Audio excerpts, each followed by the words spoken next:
Do you get that you were source energy before you were in this body?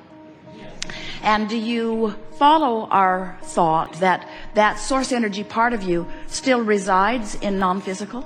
Sort of like the electricity passes through the walls of your building. You plug your toaster in and you toast toast, and someone would say, well, then why doesn't the electricity be the toaster? And we say, because the electricity is electricity, the toaster is the toaster. The source energy part of you is the source energy part of you. The physical part of you is the toaster. But it all works together, because here in your physical expression, you are exploring. You are out here on the leading edge. You are arriving at the new leading edge conclusions, which the source within you is then saying, we agree, and we have become the vibrational equivalent of it. You'd have to stand back pretty far in order to know what we know about the creation of things, about the creation of your planet, about the creation of what you call life on planet Earth. But we want you to know everything that is what you call manifestation, knock on wood, physical stuff that you can discern with your physical senses. Every bit of it was vibration first. Everything is a thought first, and then a vibrational thought that is thought upon longer until in time, with enough attention to it, it takes shape and form. You are so sure of the reality that you live as you are discerning and agreeing with each other about so many of the conditions of your environment.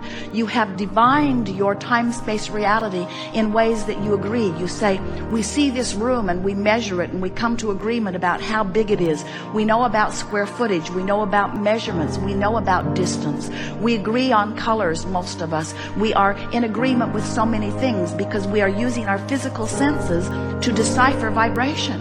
And what we want you to try to get your thoughts around, we know it isn't easy because the reality of your physical environment feels so permanent and so solid, so static and so real, but it is all vibration in motion, and it is all being interpreted by you who are perceiving it. What you see with your eyes is only a vibrational interpretation. What you hear with your ears, even what you smell and taste and feel with your fingertips, these are vibrational interpretations. And because you have been doing it for such a long time, and you've been in agreement with so many about it, you have this static reality that is this wonderful platform that you stand on so solidly. And we want you to understand that this reality that you think is so stable and solid is not at all static. It's changing constantly. It's changing and becoming and morphing to the degree that you in your physicalness will allow it to be. That's why we call this gathering the art of allowing. We want you to catch a glimpse of the way your world, your physical world, looks through the eyes of Source. Because when you begin to see your world through the eyes of Source, then you begin to distract yourself, to turn the other cheek, to withdraw your attention from the aspects of your planet and life on this planet that you do not want to replicate and repeat and teach to your children. And instead you turn your attention to the aspects that you do want to hold into your vibration, that you do want law of attraction to respond to. Now, you don't need to worry about law of attraction's response. It is always turned on. The law of attraction switch, always on. Which means whatever it is that you are offering vibrationally is being responded to. But the thing that most of you do not realize is that there are two aspects of your being to which law of attraction is responding. There is the non-physical part of you, which we've been explaining to you this morning, is always non-physically focused. And can you imagine how long that's been going on? And then there's the physical you that's been going on as long as the physical you's been going on, which is not that long. So there is this part of you that law of attraction is responding to, and this part of you that law of attraction is responding to. And what we want you to realize is the larger part of you is the dominant part of you. And because law of attraction is responding not only to who you were before you were born, but hear this, to who you really are as a result of being here in this physical body. Can you get it that this life experience is causing the greater part of you to expand and become? Do you know that that's why you came to begin with? Humans tell a story that is so irrational that goes something like, so Source is perfect and I've been sent here to figure out how to get perfect. And Source has laid down laws for me to learn, and I'll learn them and I'll persevere and I'll reach for the perfection that Source has achieved.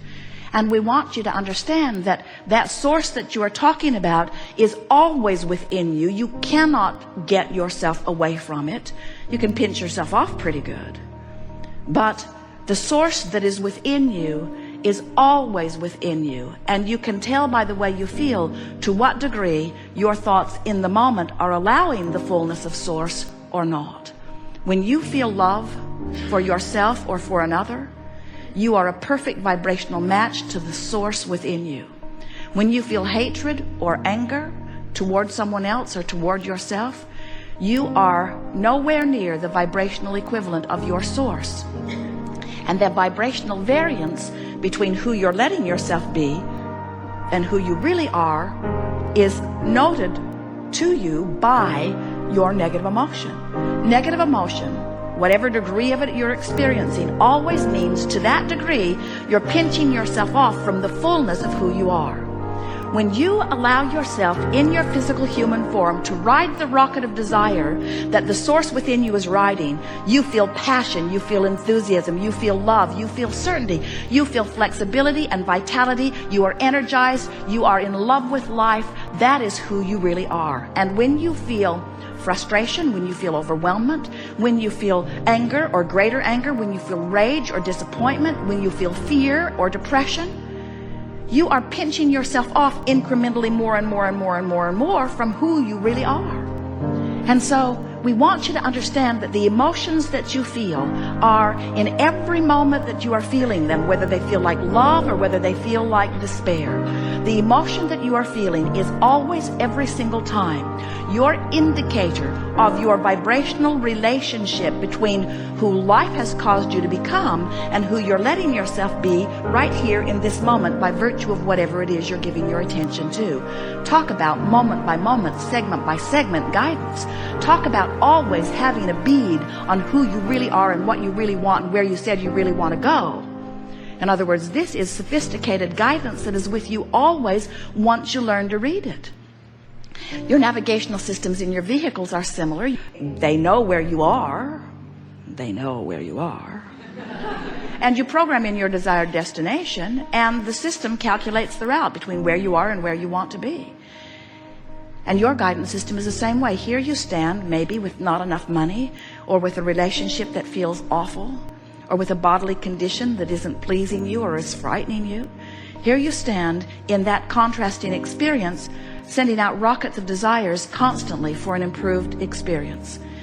More rockets now than ever before, because knowing what you don't want helps you to identify what you do want. And the source within you not only rides those rockets, but becomes the vibrational equivalent of the new and expanded you. So the question that we want to put to you, and really what the Art of Allowing workshop is asking of you, are you, right now, by virtue of what you're thinking and speaking, are you letting yourself keep up with you?